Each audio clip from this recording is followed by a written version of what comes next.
मैं UP board Hindi channel में सभी छात्र छात्राओं का स्वागत करती हूँ।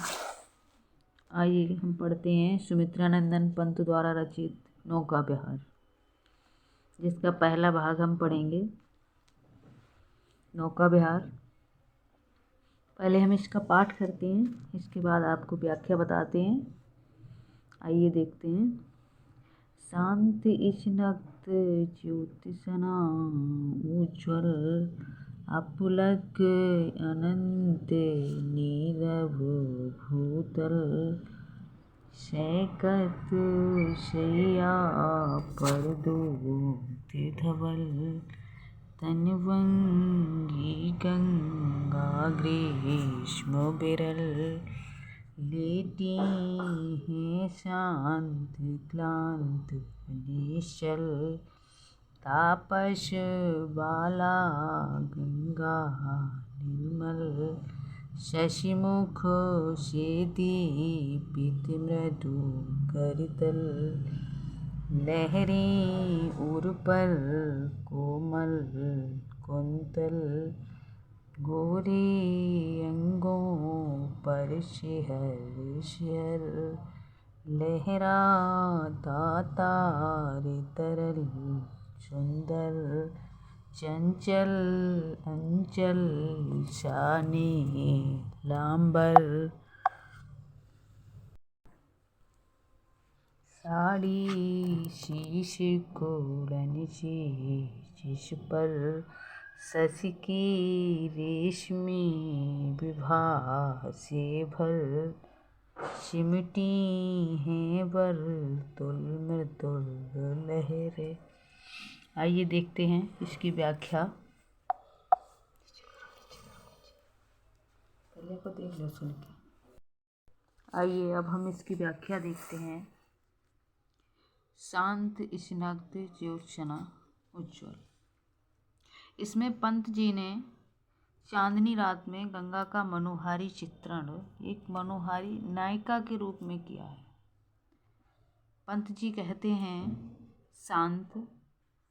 शांत वातावरण है, स्निग्ध ज्योत्सना उज्ज्वल स्वच्छ निर्मल, ज्योत्सना माने चांदनी, स्वच्छ निर्मल और कोमल चांदनी फैली हुई है। अपलक अनंत नीरव भूतल। अपलक माने एकटक, अनंत माने आकाश, अनंत जिसकी कोई सीमा ना हो अर्थात आकाश, नीरव माने शांत वातावरण को, भूतल माने पृथ्वी तल के या पृथ्वी के। जो आकाश है वो पृथ्वी के शांत वातावरण को अपलक माने एकटक देख रहा है। सैकत शैया पर दुग्ध धवल।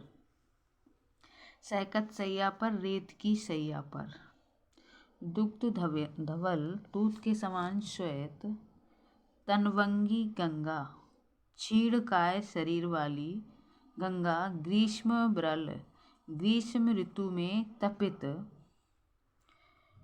लेटी हैं श्रांत क्लांत निश्चल, किसी थकी स्त्री की भांति लेटी हुई हैं। तापस वाला गंगा निर्मल। जो क्षीणकाय वाली गंगा हैं किसी तपस्वी स्त्री की भांति लेटी हुई हैं। वे गंगा कैसी लग रही हैं? उस समय गंगा एक निर्मल तापस कन्या की भांति प्रतीत हो रही हैं। शशिमुख से दीपित मृदु करतल। शशिमुख चंद्रमा के मुख की तरह, दीपित माने प्रकाशित, मृदु माने कोमल, करतल माने हथेलियाँ। उनकी दोनों हथेलियाँ, उनकी दोनों कोमल हथेलियाँ मुख से दीप्तमान हो रही हैं या चंद्रमा के मुख की तरह प्रकाशित हो रही हैं। लहरें, यहाँ पर उस नहीं होगा उर होगा, तो लहरें उर पर कोमल कुंतल, यहाँ पर उर लिखेंगे, उर माने हृदय होता है, तो उनके लहरें उर पर कोमल कुंतल, उनके हृदय पर जो केश राशि है उनकी ही लहरें उनके ही हृदय हृदय पर केश राशि की भांति लहरा रही हैं। गोरे अंगों पर शिहर शिहर लहराता तार तरल सुंदर। गोरे अंगों पर श्वेत वर्णी जो गंगा है उनके गोरे गोरे शरीर पर जब तारों का प्रतिबिंब पड़ता है तो वे इस प्रकार लहराते हैं मानो नीले आकाश के चंचल आंचल हों, चंचल अंचल सा नीलांबर। जो तारे लहरा रहे हैं वो ऐसा लगता है कि नीले आकाश के चंचल आंचल के समान हों।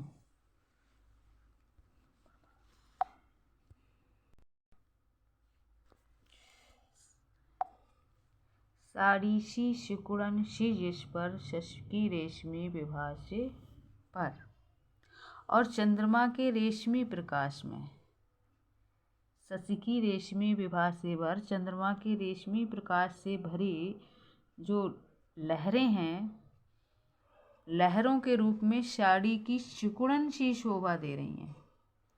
चिमटी हैं बर्तुल मृदुल लहर और साड़ी की सिकुड़न के रूप में सिमटी वर्तुल माने तिरछी मृदुल माने कोमल लहरें दिखाई दे रही हैं। तो नीचे इससे कुछ संबंधित प्रश्न दिए गए हैं। जैसे पहला प्रश्न है कवि तथा कविता का नाम लिखें, तो इसका आंसर आपको लिखना है। इसके कवि कौन है? सुमित्रानंदन पंत आंसर देना है। और कविता आपको बताना है कि कविता है नौका विहार।